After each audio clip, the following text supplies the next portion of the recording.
Hello, everyone. This is Tom Fox, and I'd like to welcome you to episode 153 of This Week in FCPA. This Week in FCPA is sponsored by Affiliated Monitors.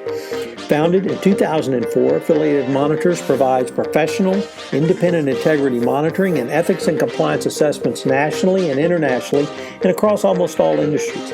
With its knowledge of effective ethics and compliance programs and cultures, Affiliated Monitors is respected for its work as the corporate monitor on matters ranging from multinational corporations to small and mid-sized companies and even individuals. Having served in over 700 monitorships, no one has more experience as an independent monitor than the team at Affiliated Monitors.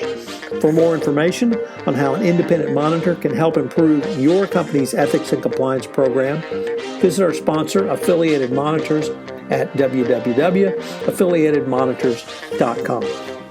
In this week's episode, for the week ending May 10, 2019, we take a look at multiple stories.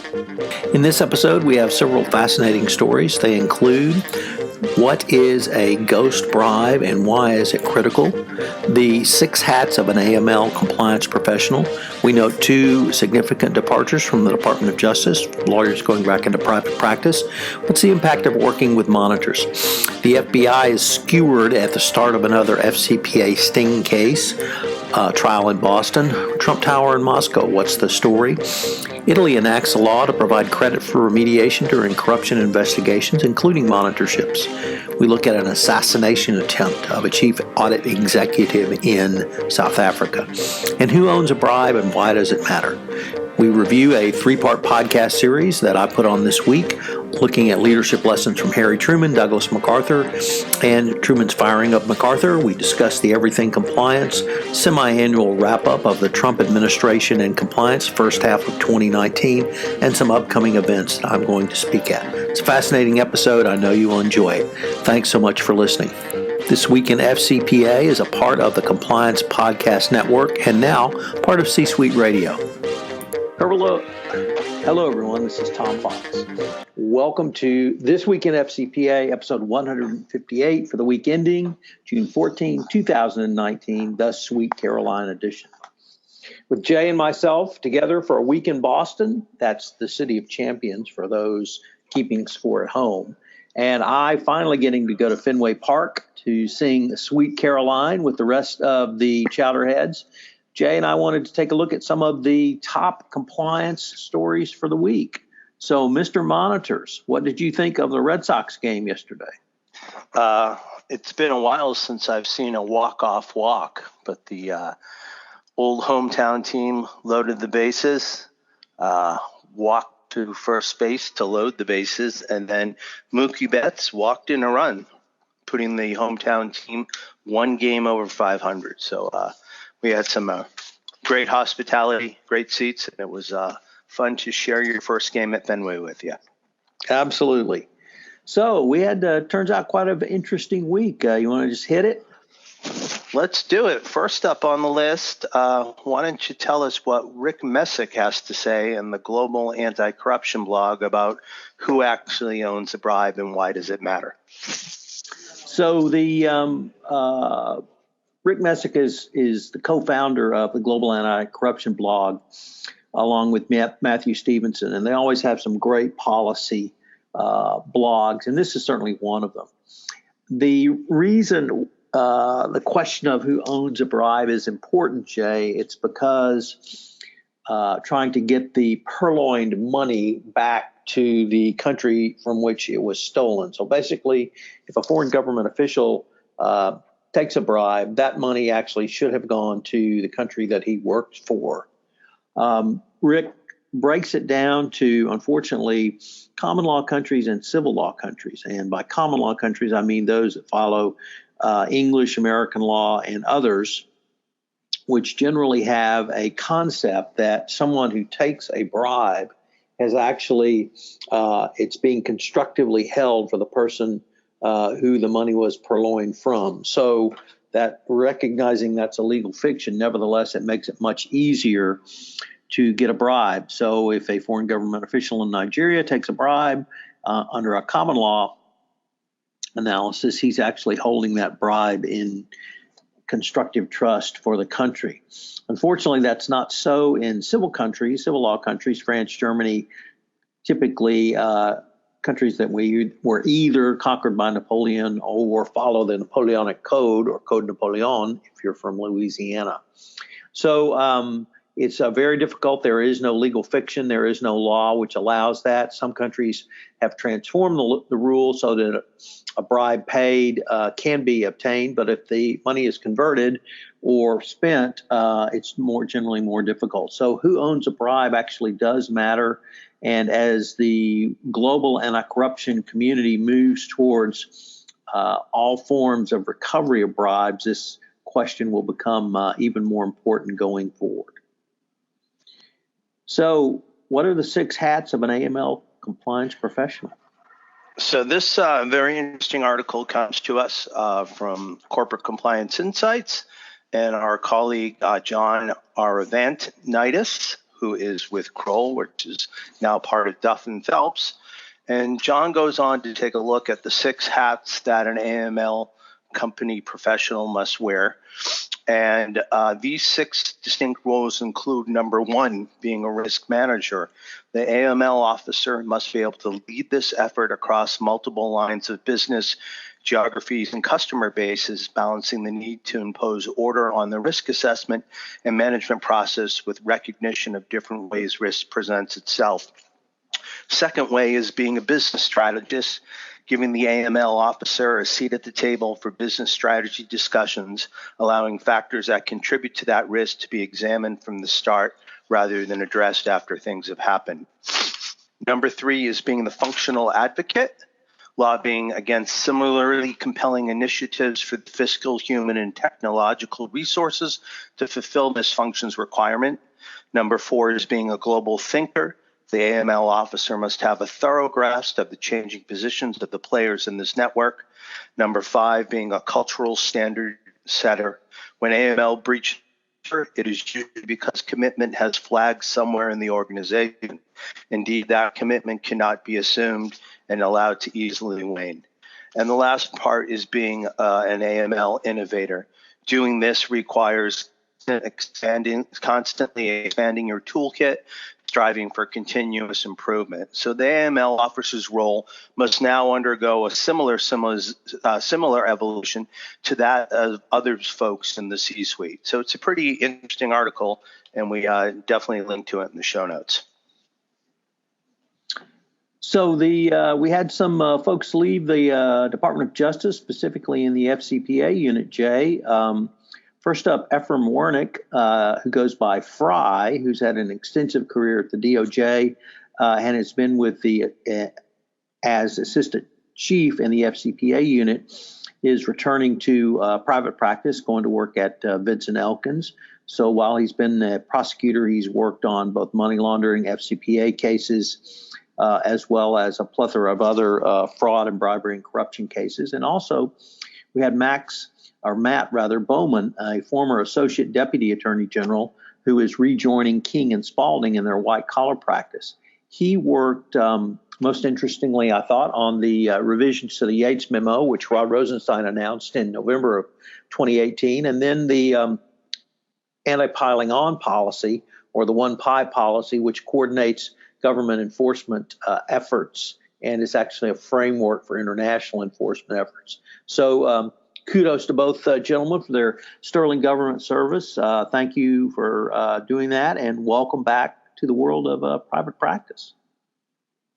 Great. So next up, we also are dipping back into the font of CCI, Corporate Compliance Insights. And this is part of my ongoing series of monitors. And this week, we take a look at the positive impact an independent monitor can have in the context of doing a remediation at a company. And many of the benefits a company experiences in working with a monitor come from really engaging with the employee base and listening and dealing with their fears and concern. When you're going through a situation like this, people can be rather tense, and employees really welcome the opportunity to have their feelings and observations validated. The key impact from working with a monitor is that when a monitor listens, employees feel better explaining their perspective of what's happening internally in a company. If an employee's company has gotten into trouble, employees really respond to the fact that the pages are being turned, and once again, they can be proud of their organization. One of the means and the tools of the monitor is by talking to a truly independent outsider. This can be actually cathartic for employees. I mean, the entire process can help to reinstill a sense of pride in who they are, who they work for, and what the organization means. So it's, I'm biased. I think it's definitely worth the read. We'll leave it up to you, and we'll definitely link it in the show notes. What's up on your next article, Tom? So, Jay, there is a FCPA sting trial going on in Boston, of all places. We probably should have gone down and spent some time at the trial. But nevertheless, I have to say the FBI doesn't come out looking too good so far on this. And the reason is that 2 wiretap phone calls of one of the defendant's conversations with an undercover agent have been lost, destroyed, or otherwise not available. And then wiretap recordings billed as key evidence in the case were, for the most part, incomprehensible when they were listened to. The defense brought motions to dismiss the entire case based upon this. The judge denied those motions, saying that the deficiencies were sloppiness and unforeseen technical issues. Nevertheless, the defense lawyers absolutely hammered the DOJ and the FBI about this in both their opening statement and witnesses, as you would expect. So then the second point that the defense lawyers brought, not surprisingly, is that the case was really engineered by the alleged bribery was engineered by the FBI and the Department of Justice, and that the agents were predisposed to think that the only way to successfully invest in Haiti was to commit a bribe, so they sought to manufacture a crime and criminals out of men who had not only clean records but were actually playing fairly. So the government, once again, in an FCPA case, is off to a kind of a rocky start, I think you would have to say. But this, the evidence of the wiretaps, that really, Jay, many juries will sort of discount certainly what the lawyers say in opening and closing, and then really rely on the hard evidence, whether that be documents or wiretap recordings. And if you've got wiretaps that have been destroyed and you're trying to claim that they said one thing and then they're really incomprehensible, it's really going to negatively impact, I think, the jury. So we'll keep an eye on this one. This is the first sting case that has gone to trial since the infamous gun sting case, where the government went, I think, 0 for 8 and then just dropped the rest of the cases going forward. So we'll keep an eye on this one and let you know. I think we actually met each other for the first time in D.C. at Compliance Week, which was happening at the same time the Short Shark trials was going on. So wow. Something about you and I and government investigations. I don't know. We'll have to look into those points of nexi. Next up, a fascinating exploration in Forbes magazine about l'affaire Trump and the Trump Tower in Moscow. And basically the two writers there, Dan Alexander, take a look at 3 separate instances that the Trump organization tried to get the Trump Tower built in Moscow. Although leading up in the elections to 2016, the president vigorously denied having an interest in Russia and not wanting to build a skyscraper. This takes a look at Russian mobsters, people in the U.S., how Trump now licensed his name and doesn't really do much with the actual building and construction of a project. And finally, asks the question that if you offer a penthouse apartment to the head of Russia is that a violation of the FCPA? So fascinating article, definitely worth the time to listen and learn from this seedy group of characters. So the next thing we had, Jay, is a very interesting development that actually may be more up your alley, but it came out of Italy, where there is a introduction of monitorships into the Italian system of corporate liability. And recognizing that Italy is a civil law country based on Code Napoleon that we talked a little bit earlier about, nevertheless, the Italian government and legislature have established a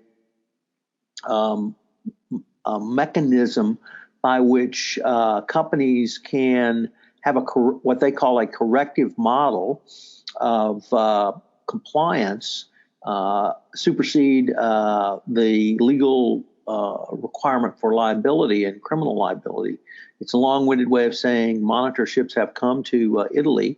This was reported in New York University's Compliance and Enforcement Journal in an excellent article. So the monitorship model, I think, is really finding favor, and it can be a powerful tool for both law enforcement and corporations. So interesting to see this introduced in Italy, and we're going to see where it may go forward. So, Tom, I need you to go back to back, and you asked Carrie, you think you were having a bad day? Matt Kelly, our colleague from Radical Compliance, looks at an assassination attempt on CAE in South Africa. What's that one about? Yeah, so this is just crazy, and it's even crazier than your introduction. So, and I'll get to that in a minute, but the chief audit executive of the South African Broadcasting Company, there was an assassination attempt on him over the weekend. But that's not my favorite part, Jay. My favorite part is not only was there an assassination attempt, but the head of the chief audit executive, he returned fire. He was concealed carry, and then he opened fire and wounded one of his attempted assassins. So outside the great state of Texas, I'm not sure you would have that occur, but perhaps in Florida. But the chief audit executive, Wantemi Ziko Odi, was not hit, returned fire, injured one of the shooters. The police have taken one into custody. So I don't think we can point to any other instances where there has been an assassination attempt of a chief audit executive here in the United States. So tough duty for the audit guys in South Africa. So the next story we have is from Matthew Stevenson's Global Anti-Corruption blog, which always has some interesting stuff. This article comes to us by Jonathan Eubank, and it's all about ghost money, assessing the risk of state-sponsored bribery. So the article talks out and saying back in 2014, the venerable New York Times reported that the Central Intelligence Agency had been paying the office of then President of Afghanistan, Hamid Karzai, tens of millions of dollars in cash for more than a decade. Afghan officials termed these payments, quote, ghost money, unquote, a convenient term that they use throughout the article that some might simply call it bribery, but this is the case of the practice of engaging in state-sponsored bribery in the interest of national security. So setting aside the question of whether or not ghost money itself presents the same concerns of regular bribery, the author, Jonathan Eubank, takes a look at 3 points. The first one is ghost money payments are likely to be recycled into other forms of corruption. The New York Times described U.S. payments to the Afghanistan president as going largely in the playing off of warlords and politicians. Ghost money likely adds to the pot of resources available to those at the top, and in doing so can quickly transform the ordinary into ordinary private corruption. Second use of ghost money undermines the anti-corruption messaging and personal credibility of U.S. diplomats and other advocates of anti-corruption reforms. Third, ghost money payments can weaken the enforcement of laws against corporate bribery, such as our favorite FCPA. So basically, ghost money has collateral consequences for our national interest, for our reputation, and these consequences should be weighed carefully against national security interests and executives to determine the balance that should be able to withstand some form of independent review. So really interesting article, and we link to it in the show notes. So, Jay, I don't know if you were able to listen to it, but I had a fascinating 3-part podcast series on my podcast, 12 O'Clock High, a podcast on business leadership that I co-host with Richard Lummis this week. We took a look at leadership lessons from Harry Truman, Douglas MacArthur, and most interestingly, Truman's sacking of MacArthur during the Korean War. So those went up this week. I've linked to them in the show notes. As well. And today, the first of a 2-part Everything Compliance podcast went up, where we have the entire Everything Compliance gang discussing the Trump administration and compliance for the first 6 months of 2019. The first part 1 has Mike Volkov, Matt Kelly, and Sarah Haddon. In 2 weeks, we'll have a podcast with yourself, Mr. Monitors, Jay Rosen, Jonathan Armstrong, Mr. Cordery, and myself, the compliance evangelist. So we're actually going to have 6 commentators. We've got extensive notes in the show notes and links to additional resources for people to read. So I know it'll be a fascinating review. This series that we do for Everything Compliance, where we review at periodic intervals, quarterly, half-year, and annual reviews of the Trump administration around compliance, are some of the most popular Everything Compliance podcasts. So check it out. I know that it'll be on the mind of compliance professionals. We actually had quite a bit going on this year, and as a special added benefit, we have the first double rant ever in Everything Compliance, as Matt Kelly ranted during his primary session, and then of course he had his separate rant at the end. So kudos to Matt for a rant squared. So we are in Boston today because Affiliated Monitors is putting together a local ethics and compliance roundtable. We'll be doing it this afternoon in Boston, and we got a nice collection of compliance officers, anti-corruption professionals, and folks who are just generally care about the stuff that Tom and I discuss week in and week out and this week in FCPA. So I'm sure we'll have some interesting anecdotes to share with you on next week's podcast. And I think, Tom, any traveling you have coming up? I know it's the summer holidays, but is there anything conference-wise that people should put on their radar? So the last week of actually, that's not true. So I have 3 conferences coming up. The first is the ACFE National Conference. That is in Austin. Unfortunately, that event is sold out. But I believe that's the 23rd to the 25th, at least for me. The second event, though, Jay, is if you're in the Miami area, I would love for you to attend the Managing Compliance Across Borders conference that I am speaking at. It's a program that's put on jointly by the Miami University School of Law and the University of Gallen in Switzerland Executive School Program. It's going to be a fascinating look at a lot of cross-border issues. I'm giving a keynote. So I'm very excited about that. And then finally, for those of you who are most interested in going to France, I am speaking at a conference in Paris the first week of July. We're going to link, have information on that as well. So if you are in Europe and would like to come to a excellent compliance event, I'll be speaking there on the 3rd and 4th of July as well. So lots coming up, even in this summer holiday season, Jay. With that, you want to take us home? Sure. So on behalf of Tom Fox, the compliance evangelist, myself, Jay Rosen, Mr. Monitor, we'd like to thank you for joining us for this week in FCPA, episode 158, for the week ending June 14th, 2019, the Sweet Caroline edition. Thanks for listening to our travails and adventures in Boston, and we'll be back next week to talk about everything that's fit to discuss on This Week in the FCPA. Hello, everyone. This is Tom Fox again. I'd like to thank you for listening to this episode of This Week in FCPA. If you have any questions, you can email Jay at jrosen at affiliatedmonitors.com. You can email me at tfox@tfoxlaw.com.